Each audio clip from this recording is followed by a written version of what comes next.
اما بعد فاعوذ باللہ من الشیطان الرجیم بسم اللہ الرحمن الرحیم وَإِذِ اسْتَسْقَىٰ مُوسَىٰ لِقَوْمِهِ فَقُلْنَا اضْرِب بِّعَصَاكَ الْحَجَرَ۔ اب یہ پھر سیرۂ سیرہ کا واقعات آ رہے ہیں، ان میں ترتیب زمانی نہیں ہے۔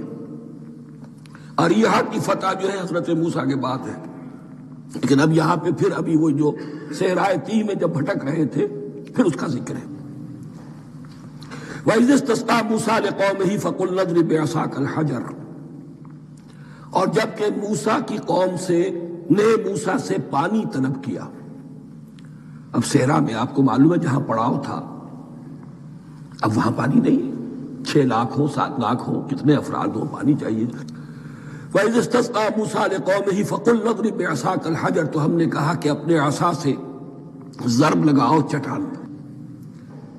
فَانْفَجَرَتْ مِنْهُ اثْنَتَا عَشْرَةَ عَيْنًا، تو اس سے 12 چشمے پھوٹ بہے۔ فجر کہتے ہیں کسی شے کے پھٹ کر کوئی چیز برآمد ہو۔ فجر جو ہوتی ہے، فجر کا وقت رات کی تاریکی کا پردہ چاک ہوتا ہے اور سپیدہ سحر نمودار ہوتا ہے۔ فَانْفَجَرَتْ مِنْهُ اثْنَتَا عَشْرَةَ عَيْنًا، تو 12 چشمے پھوٹ بہے۔ قَدْ عَلِمَ كُلُّ أُنَاسٍ مَشْرَبَهُمْ، یہاں اناس سے کیا مراد ہے؟ ہر قبیلہ، ہر قبیلے نے اپنا گھاٹ معین کر لیا۔ 12 قبیلے تھے، اگر علیحدہ علیحدہ نہ ہوتا معاملہ، 12 چشمے اسی لیے دیے گئے کہ لڑے نہ جھگڑے نہ۔ پانی تو بہت بڑی چیز ہے، کہیں پانی پینے پلانے پہ جھگڑا اور کہیں گھوڑا آگے بڑھانے پہ جھگڑا، یہ تو قبائلی زندگی کے اندر ہوتی ہے چیزیں۔ تو اس اعتبار سے اللہ تعالیٰ نے ان کے لیے یہ سہولت کی کہ 12 چشمے پھوٹ بہے۔ قد علم کل اناس مشربہم، ہر ایک نے اپنا گھاٹ جان لیا، معین کر لیا۔ کلوا واشربوا من رزق اللہ، گویا کہ کہہ دیا گیا کہ کھاؤ اور پیو اللہ کے رزق میں سے۔ ولا تعثوا فی الارض مفسدین، اور زمین میں فساد مچاتے نہ پھرو۔ کھانے پینے کے لیے پانی بھی ادھر آ گیا، کھانے کے لیے من و سلوہ آ گیا۔ اب دیکھیے ان کی ناشکری۔ وَإِذْ قُلْتُمْ يَا مُوسَىٰ لَن نَّصْبِرَ عَلَىٰ طَعَامٍ وَاحِدٍ، یاد کرو جب کہ تم نے کہا تھا اے موسیٰ ہم ایک کھانے پر تو صبر نہیں کر سکتے، کھا کھا کے بھکتا گئے ہیں من و سلوہ۔ فَادْعُ لَنَا رَبَّكَ، تو ذرا اپنے رب سے دعا کرو، پکارو ہمارے لیے اپنے رب کو۔ یخرج لنا، وہ نکالے ہمارے لیے مما تنبت الارض، زمین کی رویدگی اور پیداوار میں سے، نباتات ارضی میں سے، من بقلها، اس کی ترکاریاں، وقصائها، اور ککڑیاں، کھیرے اور ککڑیاں، ان سب کے لیے یہ لفظ ہے۔ وفومها، ایک ترجمہ گیہوں کیا گیا ہے لیکن میرے نزدیک زیادہ صحیح ترجمہ ہے لہسن، اور سرائے کی زبان میں بھی اور ممکن ہے کہ سندھی میں بھی ہو تھوم، تھوم کہتے ہیں لہسن کو، یہ فوم کی بدلی ہوئی شکل ہے، اس لیے کہ یہی علاقہ ہے جس میں عرب آئے تھے، تو عربوں کی زبان کے بہت سے الفاظ جو ہیں اس سرائے کی زبان میں خاص طور پر وہ بہت زیادہ، تو تھوڑی سی شکل بدل کر وہ کافی تعداد میں موجود ہے۔ وعدسہا، اور دال خاص طور پر مسور کی، وبصلہا، اور پیاز۔ اب جو چٹخارے جس سے بنتے ہیں سالن کے، ان کی زبانیں وہ چٹخارے مانگ رہی۔ ظاہر بات ہے کہ اگر وہ سلوا بھی تھا، بٹیرا ہے، اسے آگ کے اوپر ذرا سا تپایا اور کھایا، وہ ایک ہی خاص قسم کی غذا ہے جو چل رہی ہے۔ اسی طرح من جو ہے وہ ایک خاص قسم کا سیریل ان کے لیے بن گیا ہے۔ لیکن یہ جو چٹخارے ہیں یہ تو لہسن سے ہے، پیاز سے ہے، ترکاریوں سے ہے، ان تمام چیزوں سے، دال کا اپنا ایک ذائقہ ہے۔ قال تستبدلون الذی هو ادنی بالذی هو خیر، حضرت موسیٰ نے فرمایا کیا تم وہ شے بدلے میں لینا چاہتے ہو اس کے، کیا وہ شے جو کمتر ہے بدلے میں چاہتے ہو اس کے کہ جو بہتر ہے؟ من و سلوہ کہیں بہتر ہے اللہ کی طرف سے جو تمہیں دیا گیا ہے، تم اس سے تمہارا جی بھر گیا ہے، اس کو ہاتھ سے دے کر چاہتے ہو کہ یہ ادنا چیزیں تمہیں ملے۔ اہبطوا مصرا، اب یہ لفظ آ گیا اہبطوا۔ اب ظاہر بات ہے یہ آسمان سے زمین پر اترنے کے لیے لفظ نہیں ہے اہبطوا، یہاں اس کا ترجمہ صحیح ہوگا سیٹل ڈاؤن سم ویئر۔ اگر زمین کی یہ چیزیں چاہیے تو کہیں سیٹل ہو جاؤ اور کاشت کرو، بیج ڈالو، آبیاری کرو، یہ ساری چیزیں تمہیں مل جائیں۔ اہبطوا مصرا، کہیں سیٹل ڈاؤن ہو جاؤ، کہیں اتر پڑو کسی بستی میں، کسی علاقے میں، فَإِنَّ لَكُمْ مَا سَأَلْتُمْ، تمہیں مل جائے گا جو کچھ کہ تم نے مانگا۔ وَضُرِبَتْ عَلَيْهِمُ الذِّلَّةُ وَالْمَسْكَنَةُ وَبَاءُوا بِغَضَبٍ مِّنَ اللَّهِ۔ اب یہ ہے ان کی وہ خباثتیں، ان کے وہ ناشکریاں، ان کی وہ معصیتیں، ان پر جو آخری حکم دیا جا رہا ہے، جو اگر آپ برا نہ مانیں تو میں عرض کروں گا، آج یہود پر اتنا اپلیکیبل نہیں ہے جتنا مسلمانوں پر ہے۔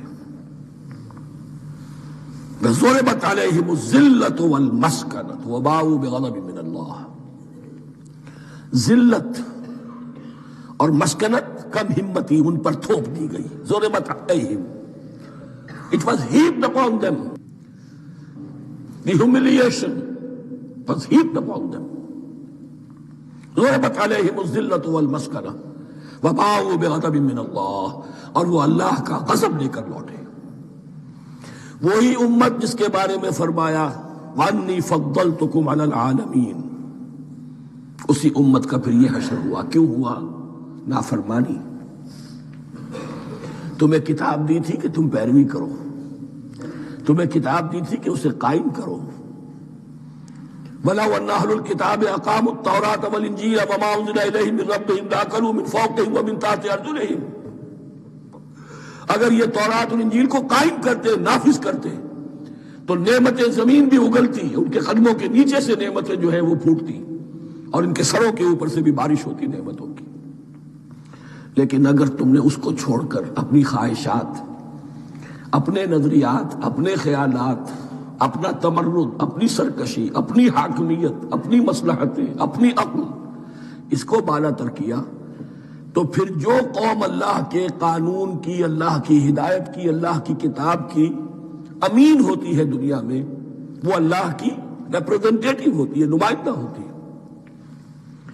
اگر وہ اپنے عمل سے مس ریپریزنٹ کرے اللہ کو، تو وہ کافروں سے بڑھ کر مغضوب اور کافروں سے بڑھ کر مبغوض ہو جاتی ہے۔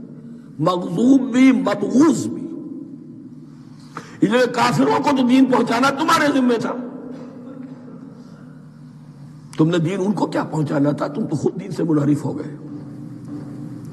آج اس جگہ پر امت مسلمہ کھڑی ہے کہ 1.25 بلین یا 1.5 بلین، 125 کروڑ عزت نام کی شے نہیں ہے کہ عزت نام تھا جس کا گئی تیمور کے گھر سے۔ سارے معاملات دنیا کے G7 G15 کے ہاتھ میں ہیں۔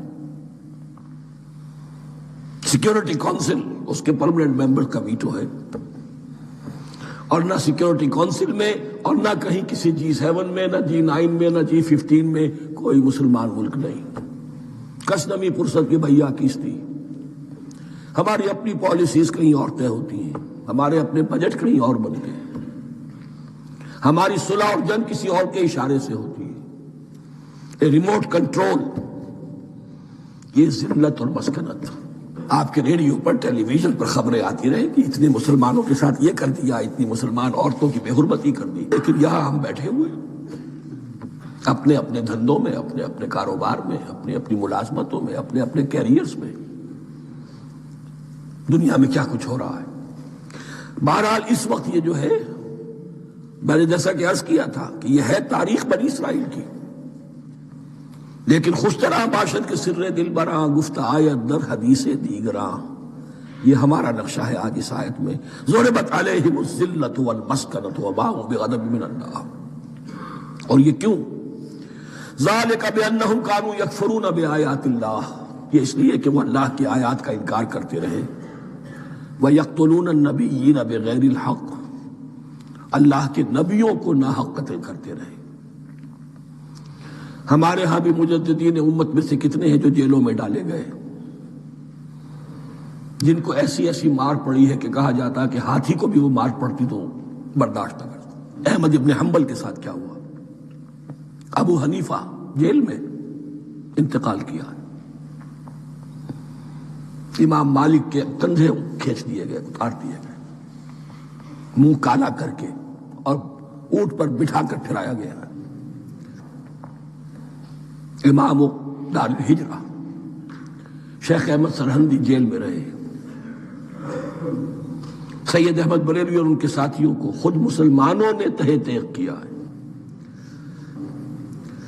بہرحال یہ داستانیں ہیں، اب نبی تو کوئی نہیں آئے گا، ان کے ہاں نبی تھے، ہمارے ہاں مجددین ہیں، علماء حق ہیں، جیسے کہ حدیث بھی ہے علماء امتی کا انبیاء بنی اسرائیل، تو جو انہوں نے انبیاء کے ساتھ کیا ہم نے مجددین اور علماء کے ساتھ کیا۔ ذالک بما عصوا وکانوا یعتدون، اور یہ ہوا ان کی نافرمانیوں کی وجہ سے اور حد سے تجاوز کرنے کی وجہ سے۔ اللہ تعالیٰ تو ظالم نہیں ہے، اللہ نے تو اونچا مقام دیا تھا، ہمیں بھی خیر امت قرار دیا، کنتم خیر امت اخرجت للناس تأمرون بالمعروف وتنہون عن المنکر وتؤمنون باللہ۔ اب اگر ہم نے وہ اپنا مشن چھوڑ دیا تو ذلت اور مسکنت وہ ہمارا مقدر بن گئی۔ اللہ کا قانون اور اللہ کا عدل بے لاگ ہے، وہ فرام امہ ٹو امہ چینج نہیں ہوتا۔ سنت اللہ جو ہے لن تجد لسنت اللہ تحویلا ولن تجد لسنت اللہ تبدیلا، اللہ کی سنت بدلتی نہیں۔ بنی اسرائیل کا جو حشر ہوا آج وہ ہمارا ہو رہا ہے۔ بہرحال اس پر میری جو کتاب ہے سابق اور موجودہ مسلمان امتوں کا ماضی حال اور مستقبل، اس کا مطالعہ کیجیے۔